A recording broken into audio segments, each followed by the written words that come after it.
చేవెళ్ళ తీసుకుంటే ఇండియాలోనే second biggest constituency. Chevella general గా రూరల్ ఏరియాస్ ఎక్కువ, సాంప్రదాయంగా కాంగ్రెస్ ఓటు బ్యాంక్ ఉండాల్సింది.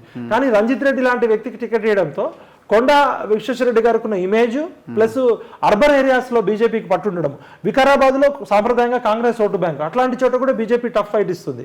తాండూరులో ముస్లిం ఓటు బ్యాంక్ ఉంది, కాంగ్రెస్ ఓటు బ్యాంక్ ఉంది, అక్కడ కూడా neck to neck BJP tough fight ఇస్తుంది. పరిగిలో బీఆర్ఎస్ ఉంది, కాంగ్రెస్ ఉంది, బీజేపీ ఉంది. పరిగిలో కొంచెం బీజేపీ వెనుకబడ్డది.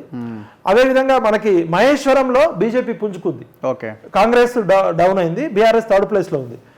మనకి రాజేందర్ నగర్ లో కూడా అర్బన్ ఓటు బ్యాంక్ ఉండడము, ముస్లిం ఓటు బ్యాంక్ ఉండడము. అర్బన్ ఓటు బ్యాంక్ అంతా బీజేపీకి అడ్వాంటేజ్ ఉంది, ముస్లిం ఓటు బ్యాంక్ కాంగ్రెస్ కు ఉంది. అక్కడ కూడా బీజేపీ వర్సెస్ కాంగ్రెస్ నడుస్తుంది, బీఆర్ఎస్ థర్డ్ ప్లేస్ లో ఉంది.